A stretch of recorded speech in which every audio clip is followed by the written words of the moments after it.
Good luck. Merhaba arkadaşlar, hepiniz IEFT Talks webinarlarına hoş geldiniz.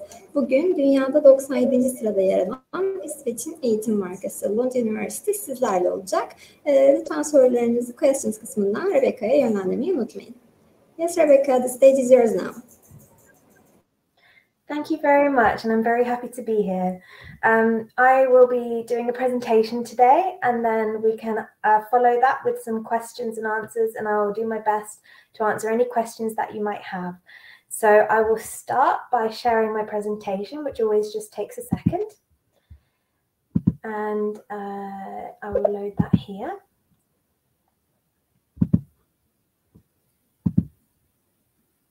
Okay, so hopefully now you can see my presentation. And yes, as it says on the first slide, my name is Rebecca and I work at Lund University in the Division of External Relations, the International Marketing and Recruitment team. So today I'm going to be talking about various things, starting with a short introduction to Sweden and the city of Lund, and then following on with information about applications and various aspects of student life that you might be interested in, such as funding and housing and accommodation. So to start off with, a brief introduction to Sweden. Depending on how familiar you are with Sweden as a country, you probably know that it's in Northern Europe and that it is one of the largest countries with the smallest population. It's a very well-known country in terms of values of democracy, gender equality, creativity, innovation, and sustainability. And many of the innovations or famous things that are associated with Sweden are on your screen right now. So there's IKEA, Zlatan, and various other companies and things like the Nobel Prize that you might associate with Sweden. In terms of the actual university itself, Lund University was founded in 1666, which makes it one of the oldest universities in Northern Europe.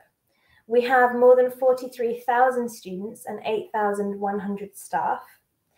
We have over 130 master's programs and 9 bachelor's programs which are taught in English, as well as several hundred single subject courses also taught in English.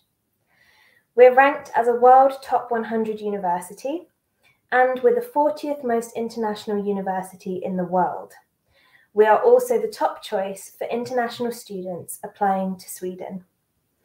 We're public, we're comprehensive, meaning that we have a variety of different subject areas that we offer, and we're a research-intensive university with many research facilities and areas of research specialism. So yes, 43,000 students, 8,000 employees. And in terms of where we're located, we are within the city of Lund. And Lund is in the south of Sweden, close to Copenhagen, around 40 minutes train journey away, and Malmö, which is the 3rd largest city in Sweden. Lund itself was founded in the year 990, so it's one of the oldest cities in Sweden. And it has a population of around 125,000. So depending on your own city and how big your town is, that may seem tiny or it may seem large, but it's definitely a university town experience. And through this presentation, you'll see various photos and images which capture some of the buildings and some of the character of the city of Lund and the campus itself. And you'll see that it's a very traditional city alongside having these innovative facilities and opportunities that are brought by the university. It's also home to many world-class research and development units of companies like Ericsson and Tetra Pak, and these companies all have strong links to the university, so there are often opportunities to work with them depending on what your program is that you choose. And here is the absolutely beautiful university library, which is one of the most stunning buildings on campus. In terms of the student atmosphere and the way that the city feels, the university is famous for its unique and vibrant student life, And this, of course, spills out into the city as well. So these images are from the Carnival, which is held every couple of years and run by the students. And we also have something called student nations, which, if you're familiar with Harry Potter, I sometimes compare to Hogwarts houses because it's like a social club or a student club. And you choose the club that most meets your interests, and then you have the opportunity to get involved with all sorts of social activities. So, for example, that could be pub lunches, it could be evening events, music events, talks. There's all sorts of things that they offer. And in addition to the student nations, we also have various societies and student union to represent you as students. So there's always something to do outside of your studies and ways to meet people and make new friends. As I mentioned earlier, Lund is Sweden's most international university, and we're really proud of that. We have a total of around 23% international students, and in our master's programs, that percentage rises to 60%. So we have a really high number of international students.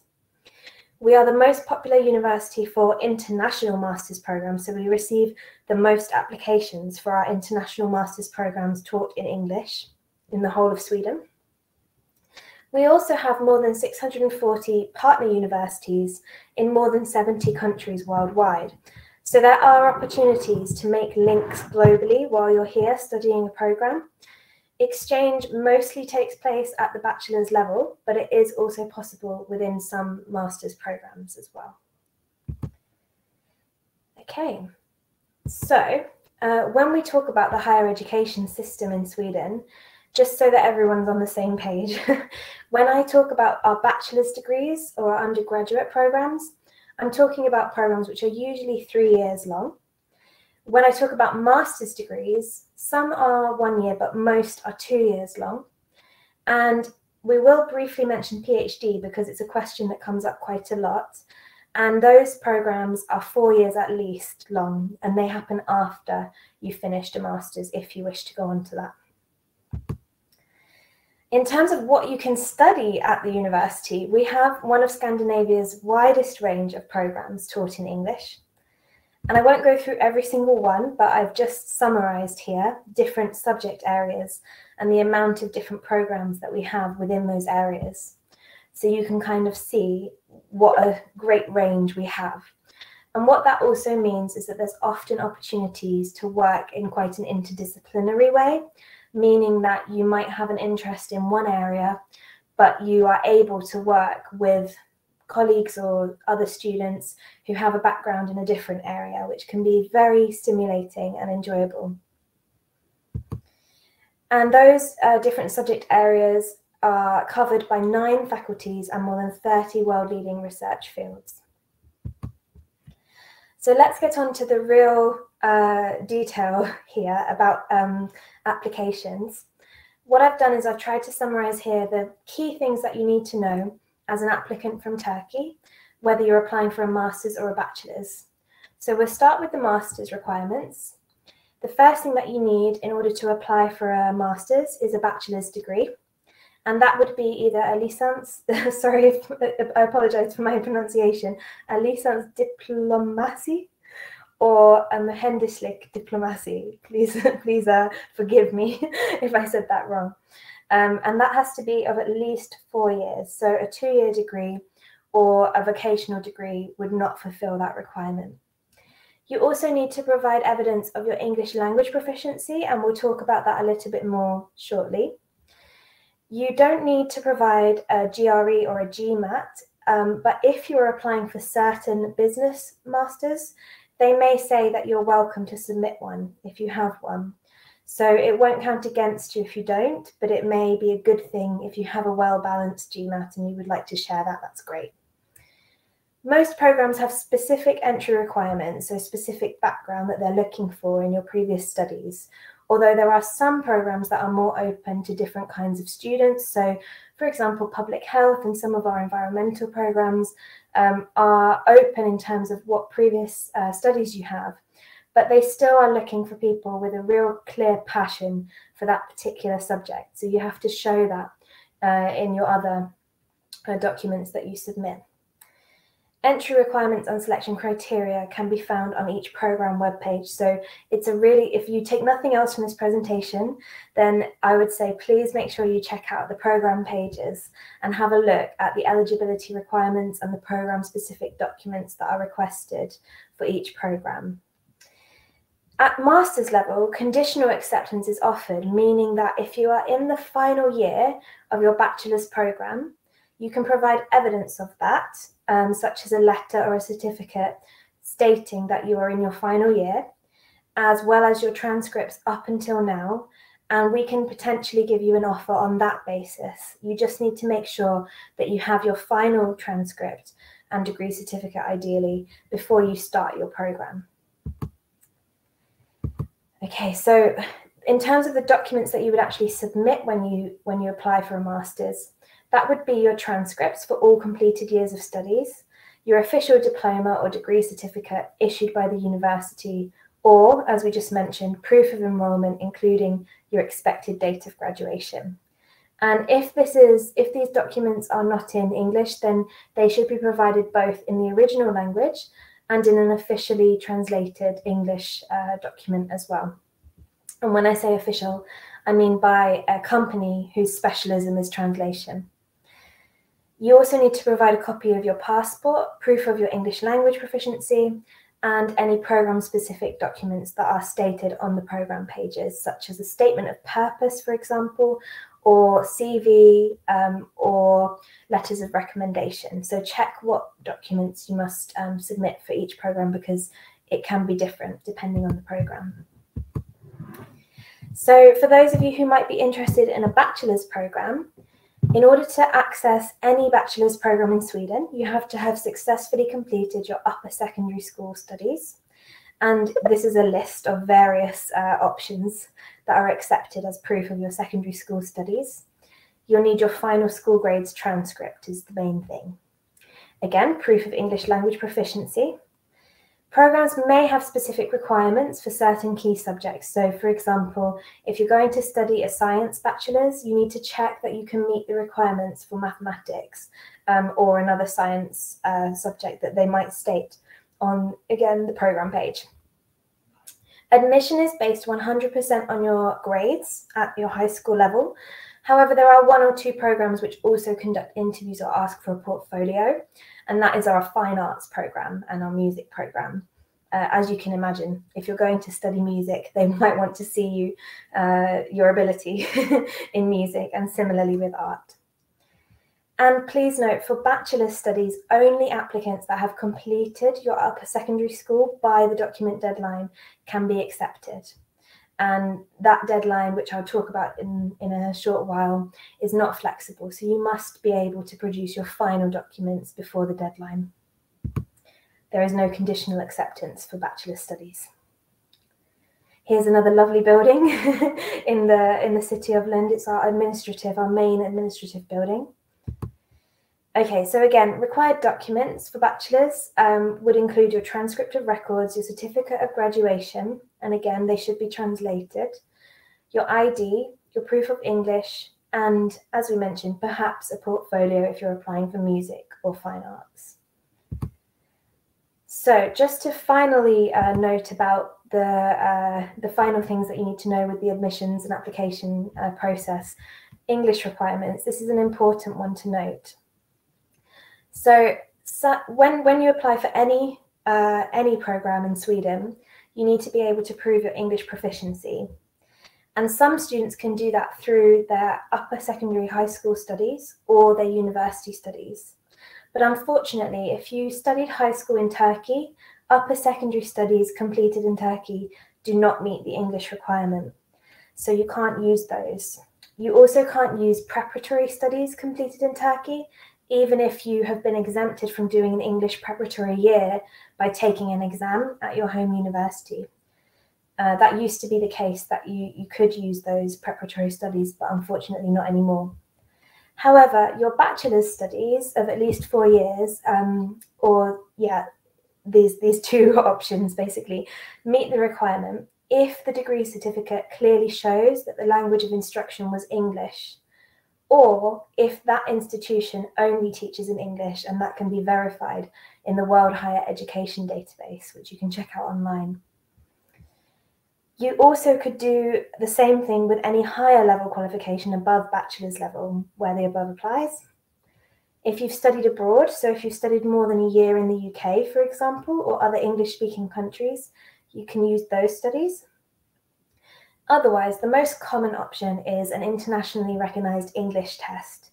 So in the case of most of our applicants, they will be submitting either an IELTS or a TOEFL test.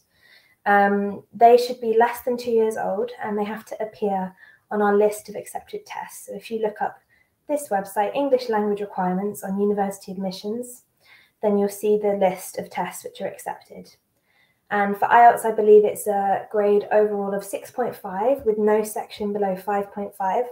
And for TOEFL, I believe it's a total mark of 90 with, I think, 20 in reading, but you should check that out on the website to make sure.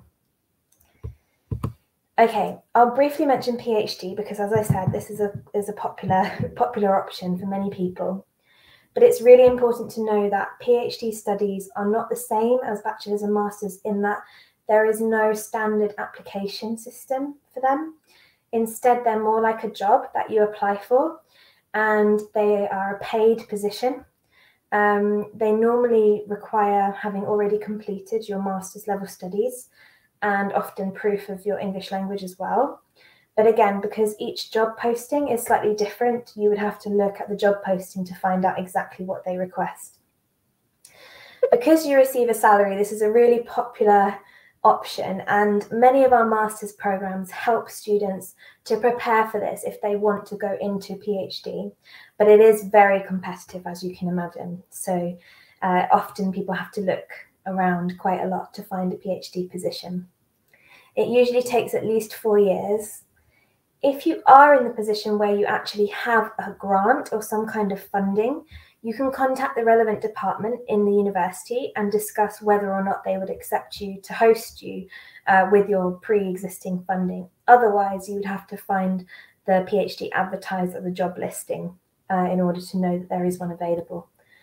But yeah, please do check out our PhD page on our university website if you're interested in that. I'm just going to plug in my laptop because I just realised it isn't plugged in. I don't want to lose you all. Okay, there we go. So now I will talk a little bit about student life and what it's actually like to study in Sweden and some other areas that you might be thinking about, such as funding, housing, etc. So usually when you're studying in Sweden, you would just study one course or subject at a time. So within the program, it's broken down into shorter courses. Most of these will be around 5 weeks long, some will be 10 weeks long, but there are also some even shorter and longer courses. So for example, the thesis portion of your master's could be a 20-week course with a lot of self-led study. And at the end of each course, you would have an examination or an essay or some other kind of evaluation. So what I love about that is that you are able to focus on one thing at a time. Instead of having to juggle multiple courses and multiple exams and multiple essays, instead you can do one at a time, get really deep into them, and then be evaluated and then move on.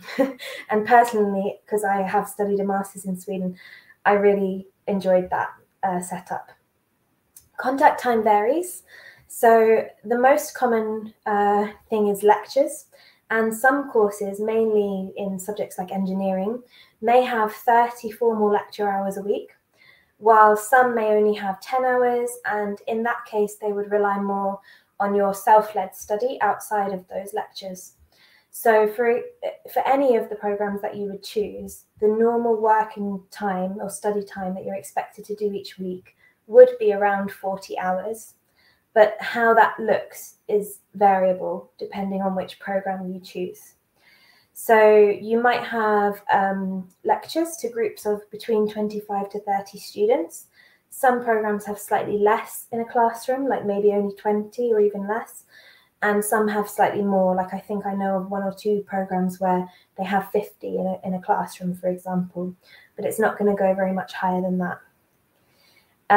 But of course, if you're studying a science-based program, then you'll have lab work. And many programs will also include a lot of group work. This is really common in Sweden, and it can be a bit of a change because it's not common in every educational system. But I actually also, again, found that that was, in the end, one of the most enjoyable things on the program, because it really allows you to get to know your fellow students. And because of the way that the university is, it's really trying to bring students of all different backgrounds into the classroom.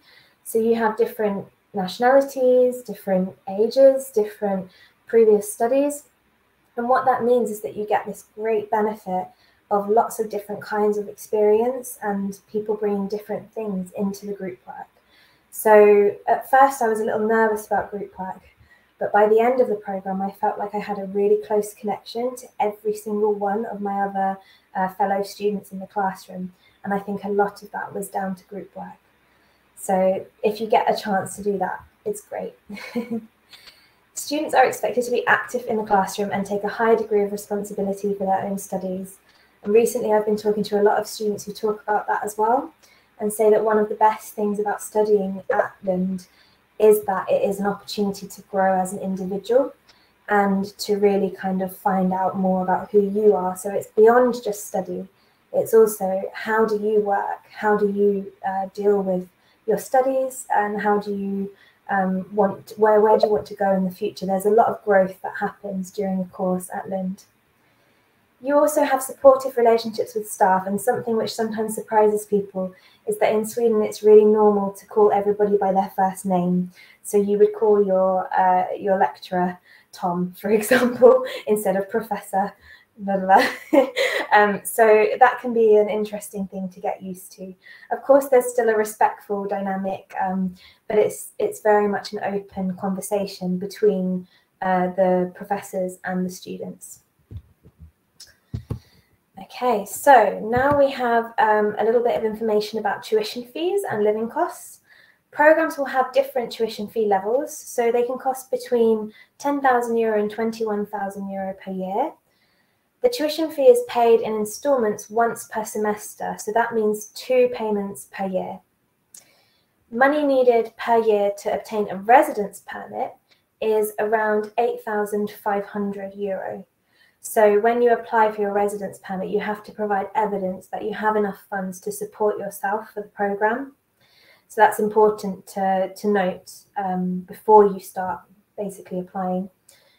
And that's roughly equivalent to the budget that we expect you to need per month, so around €900 per month, to cover accommodation, food, books, transportation.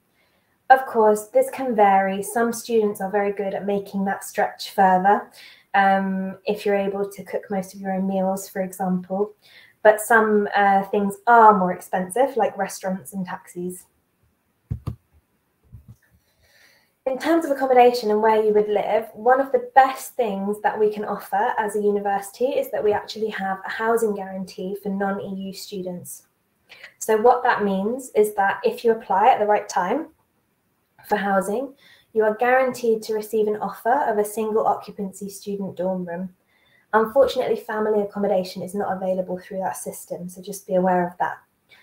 There are different types of housing available, and the most common is a corridor room, which basically means that you have your own bedroom with usually your own bathroom as well, but it can be a shared bathroom. And then you'll be sharing a kitchen and a living room. And that gives you the opportunity to get to know some fellow students and live with them. Dorms are located all over the city and they come with basic furniture, so that's one less thing to worry about. And the rent is very good for compared to the market in general. So it's 3,200 to 4,800 Swedish krona a month, which is around €300 to €450, depending on quality, location, and amenities.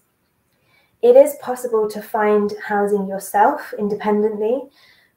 So like if you have a family, for example, you may need to do that. But we do really recommend that if you can, you accept this housing guarantee because it's so much easier to do that than to find your own housing. And of course, it's easier to find other accommodation once you're here. So we really recommend taking that offer if you get it. Tuition fee liable students are also covered by a special insurance provided by the government, which is called FAS Plus, at no extra cost. So that means that there will never be a situation where you can't get health care or you can't be looked after if something were to happen, which obviously we hope not. But yeah, that's good to know that you have that as well. And this is the beautiful graduation hall in the main building as well. Okay, so scholarship options. The main option, which I'll talk about more in a second, is the Lund University Global Scholarship. But I've also highlighted here a couple of common options for Turkish students. So the Jean Monnet Scholarship Programme, just note with that one that that's really only for 12-month studies, so 1 year masters. And then there's also the MEB, which can cover education and living expenses. So please do feel free to have a look at those options. So the Lund University Global Scholarship is a tuition fee discount scholarship. So it covers a percentage of your tuition fee from 25% up to the whole tuition fee.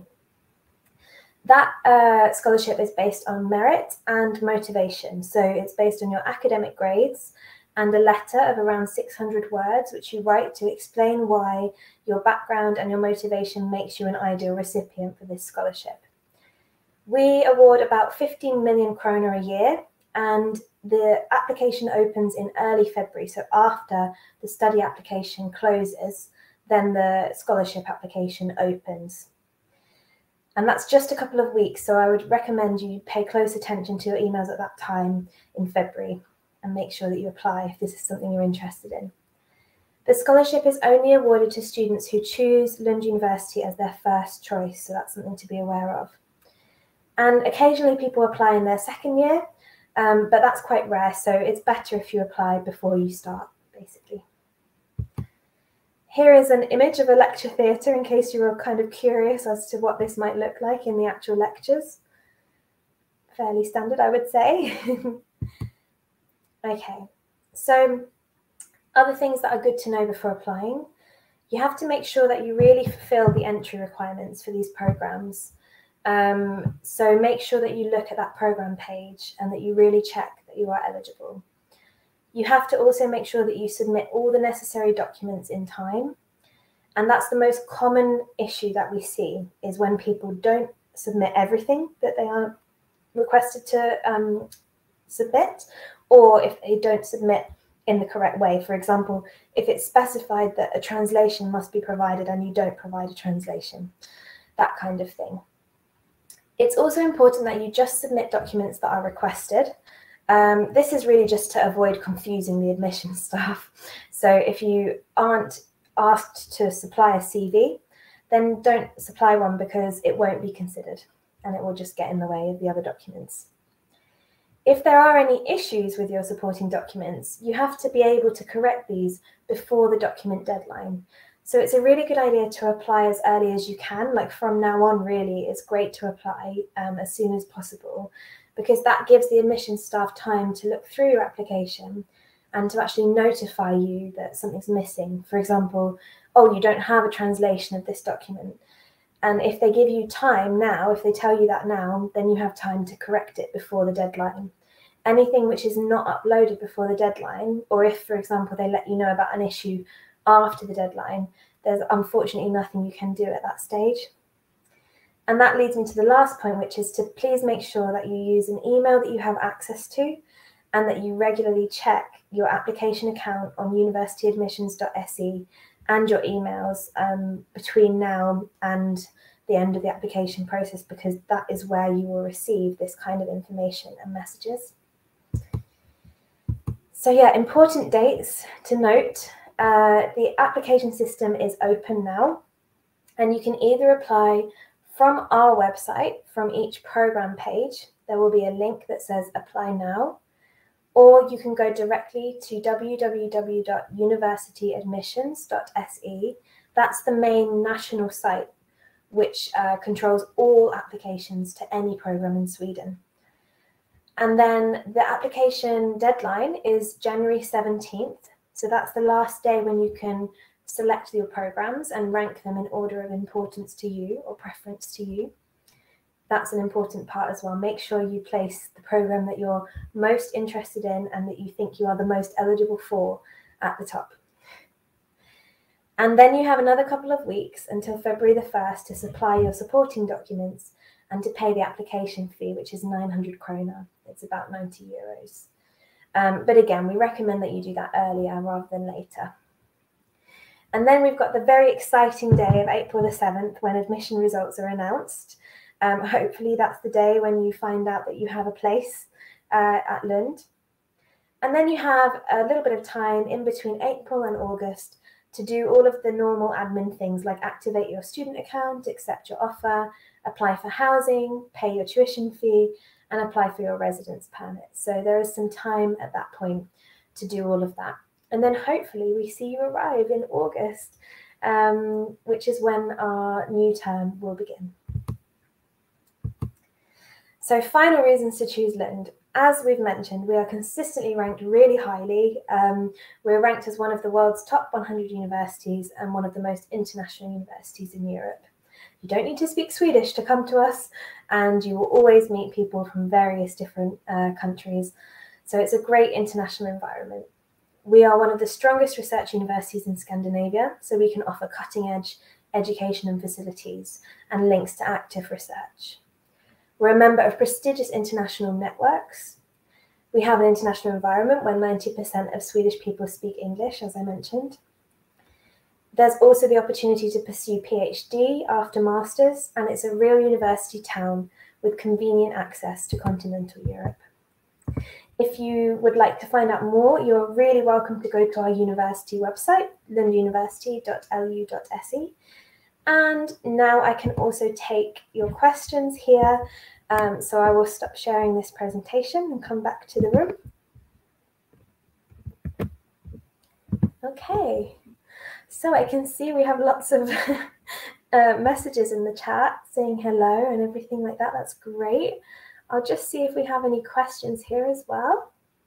Ah, yes, I can see some various questions. That's great. Okay, so I can see a question. Do you offer all master's programs in English?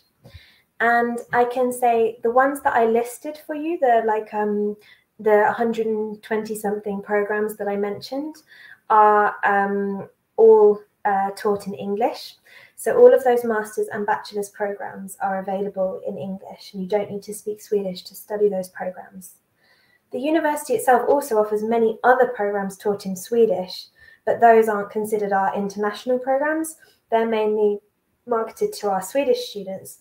And if you wanted to study one of those, you would have to be fluent in Swedish. So most international students are not interested in those programs. But if that is something, if you're looking for a particular subject and you can't find it amongst our international programs, you are very welcome to contact us and to ask us about the Swedish programs, and we can give you a bit more information about what you would need to do in order to study a program taught in Swedish. But for most people, they can find something that they're interested in and eligible for amongst the international programs taught in English. So I hope that answers that question.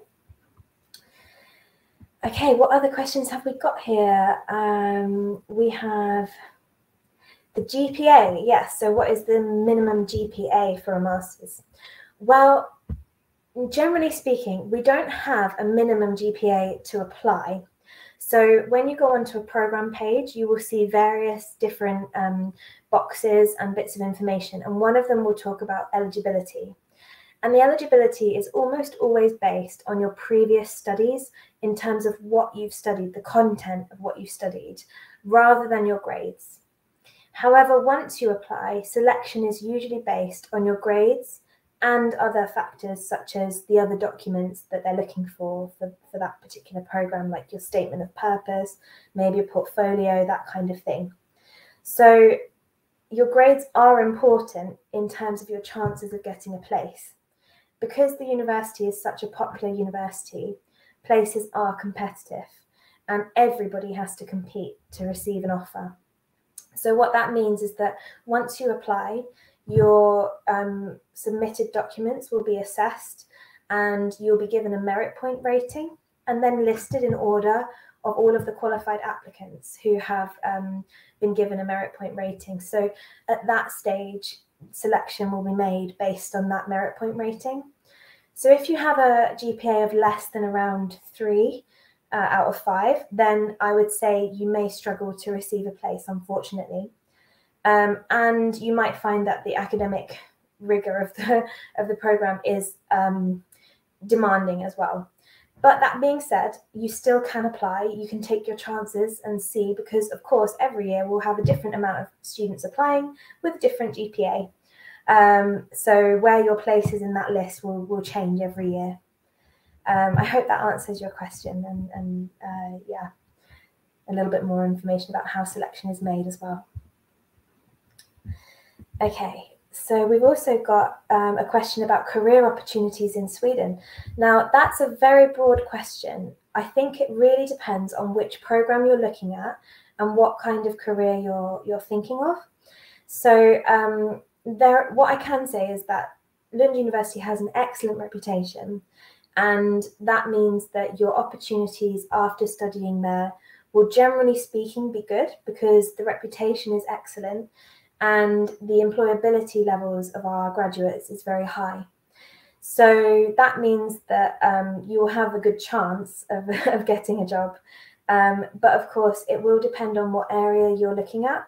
So for example, we often encourage our engineers to consider working not only in Sweden, but also in places like Germany and the Netherlands, which are also big engineering countries. So depending on what kind of field you're looking at, you might find that opportunities exist elsewhere as well as locally. But you will definitely find that the name of Lund University counts for a lot when you're applying for jobs. Okay, so I can see a question about, do you have any sport management master's programs? Unfortunately not. We don't have anything relating to sport at this time. And the second part of that question was also, how many years can we work and live in Sweden after the master's program? Well, I'm not actually an expert on the way that the residence permits work. I know that there is a short period of time after you finish, which you can apply for an extension to stay after your program finishes. But I don't think it's a very long period of time. So usually you need to have something lined up after that period, either further study or work, and then you can apply for a continuing residence permit in Sweden. But what I would say is that it might be a good idea to go to the Migration Office website for Sweden, which I can just find for you here, so that you're actually able to find out a bit more about that yourself. So I'll place that in the chat here so that you can look into that, or if anybody else is interested in that same question. Yeah, okay. So let's see, we've got a couple more questions here. Thank you everybody for your questions. Someone has asked about the housing options, as in how are the housing options?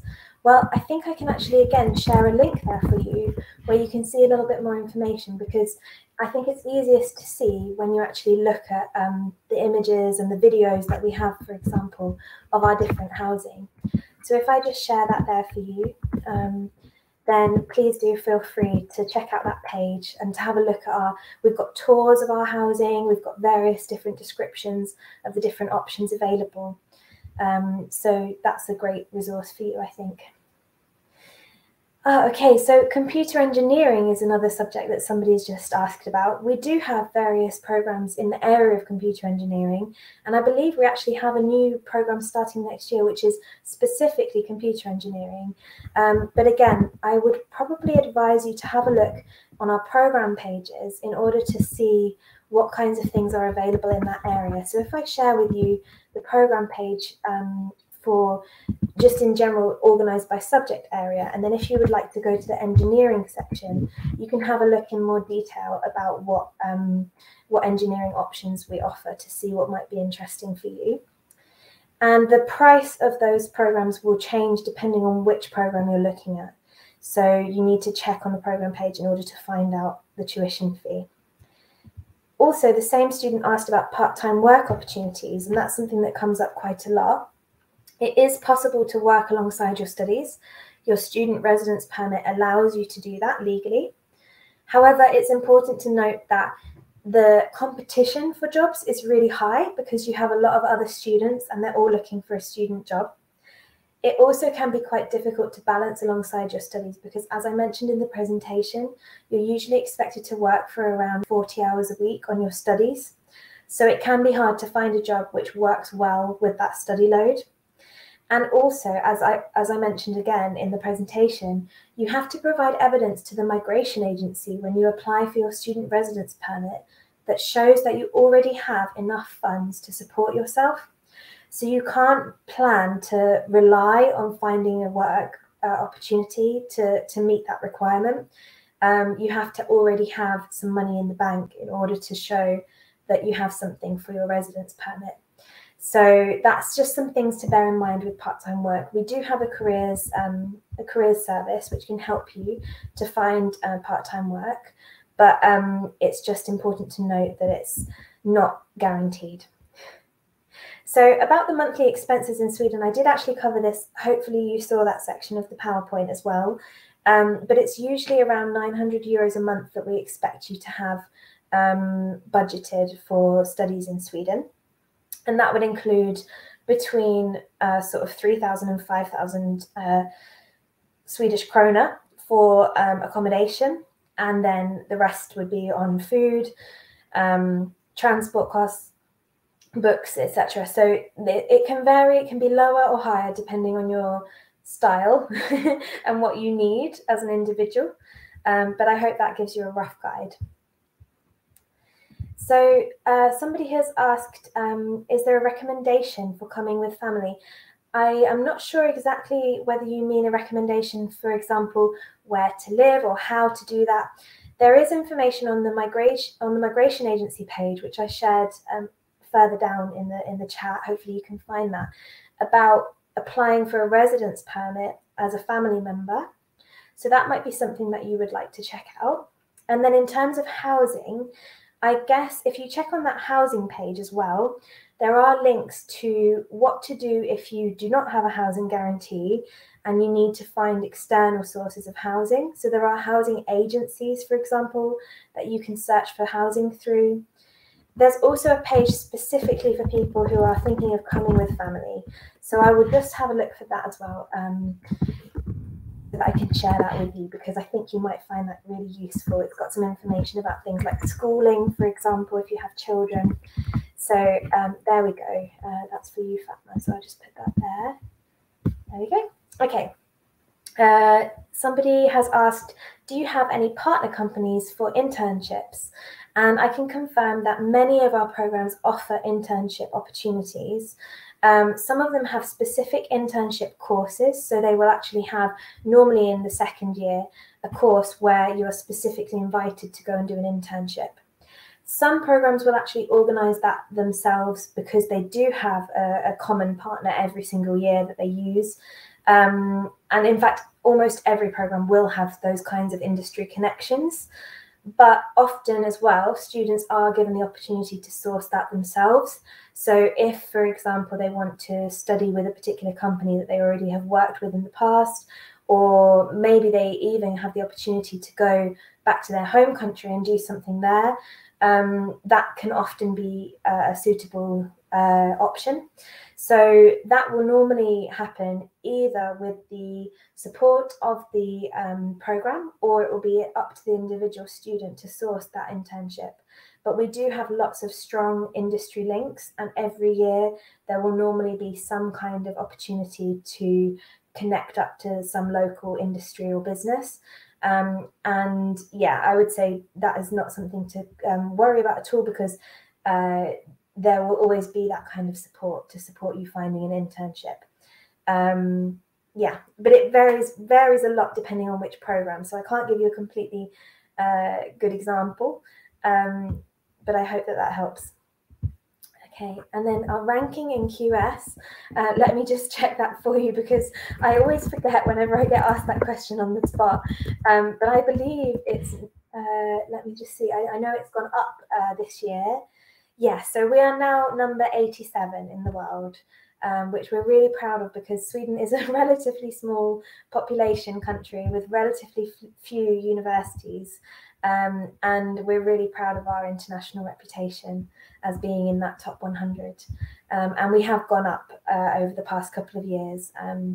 So yeah, we're heading up the scale. I hope that answers that question as well.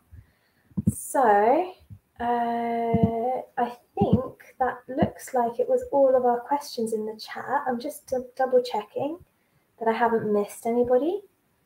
And yeah, okay. Yeah, I think that was everything. So unless anybody has any last minute questions that they would like to ask, then I think we're probably done for today. But I know that this session has been recorded, so you're very welcome to watch it back again and to contact us as an organisation if you have any other questions. Maybe I can just share actually the link to contact us in case anybody has another question that they haven't yet had a chance to ask, or if they think of something later. So I'll just share that in the general chat. And yeah, thank you very much, everybody. I really hope that we see you again at some point. Thank you very much for the great presentation, Rebecca. It was another great session with you. You covered all of the questions, and thank you for your answers too. It was very informative for the attendees. Thank you. That's great. Also, I would like to thank the participants in Turkish as well. Katıldığınız için teşekkür ederiz arkadaşlar. Umarım sizin için de faydalı bir webinar olmuştur. Lund University ile ilgili diğer sorularınız için Rebecca'nın chat kısmında paylaşmış olduğu linkten iletişime geçebilirsiniz. Aynı zamanda sizi altıdaki webinarımıza da davet etmek isteriz. Thank you very much again, Rebecca. It was a pleasure to have you in IEFT Talks. Thank you. Bye-bye. Take care. Bye-bye.